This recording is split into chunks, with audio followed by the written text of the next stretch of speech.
کہ اس منصب کے یہ قابل بھی ہے, یہ کرپشن تو نہیں کرے گا.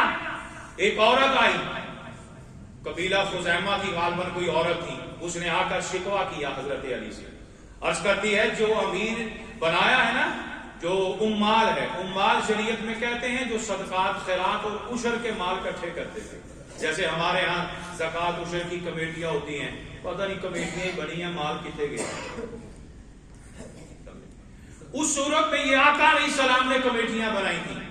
وہ مختلف قبائل میں جا کر لوگوں سے زکوٰۃ اور عشر کی اور خراج وصول فرمایا کرتے تھے. وہ مدینہ میں لایا جاتا اور اس کو جو حق تھا زکوٰۃ کا غرباء میں تقسیم کیا جاتا. وہ سلسلہ شریعت کا قیامت تک چلتا ہے اور خلفائے راشدین نے بھی اس پر پورا عمل کروایا. حضرت علی نے سے شکوہ کیا اس عورت نے. اس نے عرض کی کہ جو عامل مقرر کیا ہے عشر زکوٰۃ اکٹھا کرنے والا, وہ بددیانتی کا مظاہرہ کرتا ہے. آپ نے اسی وقت اپنی جیب سے وہ ایک چمڑے کے جیسے کاغذ ہوتے ہیں نا, وہ ہلکے چمڑے کے کاغذ بنا کے آپ نے رکھے ہوتے تھے, وہ آپ نے وہ چمڑے کا نکالا, قلم سے لکھا بسم اللہ الرحمن الرحیم, اللہ کے نام سے شروع کرتا ہوں. اس پر وہ قرآن پاک کی جو ہے وہ ایک آیت لکھی جس کا مفہوم یہ تھا کہ خدا تبارک و تعالیٰ جب یہ ذمہ داریاں دیتا ہے تو اس میں امانت اور دیانت کا حکم دیتا ہے. میں تمہیں معزول کرتا ہوں اسی وقت جب میرا خط پڑے. اور آپ نے اس کو معزول کیا, واپس بلایا, بلا کے پوچھا, تصدیق کی. جب اس کی کرپشن ثابت ہوئی تو حضرت علی نے اس کو صرف معزول نہیں کیا, اس کو سزا بھی دی.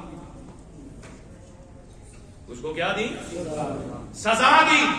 سزا دینے کے بعد آپ نے اپنے اس 4-5 سالہ دور کے اندر خدا کی قسم مملکت اسلامیہ کے اندر امانت اور دیانت کو راج کر کے دکھایا. اور کسی کی ضرورت نہیں ہوتی تھی کہ کوئی کسی منصب پر بیٹھ کر, تو کیا اگر ایک محلے کی ذمہ داری بھی اس پر آ جاتی چھوٹی سی, تو اگر وہ بددیانتی کا مظاہرہ کرتا تو دوسرا فلاں کہتا ہوش کر کہیں علی المرتضیٰ نہ دیکھ رہے. کس پر مرتے ہیں آپ, کن کے نام کے گیت گاتے ہیں, کبھی سوچے؟ پکڑے جائیں گے. اللہ کی خدا کی عزت کی قسم کھا کے کہتا ہوں, جب انسان دنیا کا لالچ آتا ہے نا تو ان کو ایمان کی قدر نہیں رہتی. ایمان کیا, یہ سب ایمان سے آ رہی ہیں. اپنا ایمان بچاؤ, اپنا ایمان بچاؤ. سوچو ہم کیا کرنے جا رہے ہیں اور کیا ہونے جا رہا ہے. یہ فتنہ ہے, اور فتنوں کا ہی بات بتا رہا ہوں کہ سب سے بڑا جہاد کیا ہے فتنوں کے دور میں؟ بولو. اور ایمان کا صرف یہی ہے کہ لا الہ الا اللہ محمد رسول اللہ پڑھ لیا؟ نہیں. ایمان کے تقاضے, حق کو حق سمجھو, جھوٹ کو جھوٹ سمجھو, ہمیشہ برائیوں سے دور رہو. اور یوم ولادت حضرت علی رضی اللہ تعالیٰ عنہ کو منانے والوں, حضرت علی کا ہی نصیحت ہے. حضرت علی رضی اللہ تعالیٰ عنہ کی نصیحت ہے. آپ نے قول کے اندر فرمایا تھا عبادت کی کمی اگر رہ جائے تو رہ جائے, کوشش کرنا کبھی زندگی میں بددیانت نہ بننا کبھی. اور بددیانت کا دوسرے جو آپ بچہ سمجھتا ہے, بددیانتی کو اگر دوسرے لفظوں میں کہہ لیں تو وہ کرپشن ہے. کیا کہتے ہیں؟ کرپشن ہے. اپنی ذات سے لے کر اوپر تک نظر دورانی ہے کہ میری ذات میں کرپشن کتنی ہے.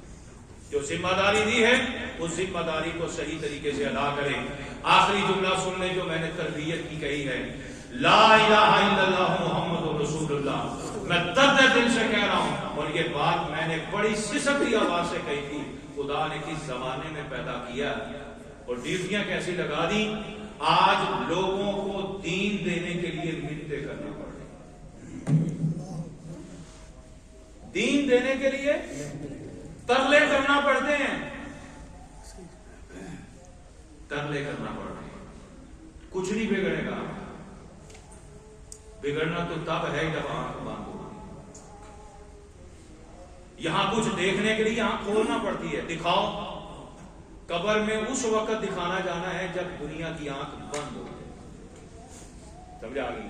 ابھی وقت ہے. اگر ہم دین سے دور صحیح اپنی نسل کو دیندار بنا سب کو سکھائیں، ڈگریاں دیں، کالج ہے، یونیورسٹی ہیں. میں کئی دفعہ کہتا ہوں علم نہیں، یہ دنیا کی ضرورت ہے، دے جو مرضی، لیکن بنیاد دیکھ لیں کہ میرے بچے کو دین کی طرح آتا ہے. بس میرے بچے کو قرآن آتا ہے، میرے بیٹے کو قرآن سمجھنا آتا ہے، بیٹی کو آتا ہے. ہر بندہ گھر تلاش کرتا ہے، میرے بیٹی کا گھر اچھا مل جائے، اچھا مل جائے. مولانا روم رحمت اللہ علیہ نے بلکہ بابا بلے شاہ نے بھی ایک جگہ پہ لکھا تھا، آپ نے فرمایا او 30 دنیا جہیز نہ لگو، 30 دنیا ہی دیکھو میں کو قرآن کی نہ دیتا، میرے بیٹی کو قرآن کی نہ دیتا. اگر اسے دیندار ہوگی تو مشکل وقت کے اندر بھی صبر کر دے گا. اگر باپ کی ماں کی ذمہ داری ہے، بیٹی کو دین دے دیا ہے نا، تو اس دین کو پڑھ کر سمجھ کر اگر کسی گھر میں مشکل وقت بھی آ جائے تو اس میں صبر آئے گا. مگر بے صبری ہوگی تو جلدی فارغ ہو کے تیرے گھر میں واپس آ جائے گی، کیونکہ دین سے آئی ہے. اسے خدا اور رسول کی شریعت کا علم نہیں تھا. تشدد اپنی جگہ، ظلم اپنی جگہ، وہ مسئلے الگ ہوتے ہیں، لیکن تھوڑے بہت معاملات کے اندر سوچنا چاہیے. یہ میں حضرت علی رضی اللہ تعالیٰ عنہ کے یوم ولادت کے حوالہ سے یہ چند باتیں آج نصیحت کے طور پہ ہیں. اور یہی فتنے کا زمانہ ہے، یہی سب سے بڑا ایمان ہے، یہی ایمان کا تحفظ ہے، اور یہی ہے کہ ہم نے ان کے نام کے صرف لنگر ہی کھانے، ان کے نام کے صرف نعرے لگانے.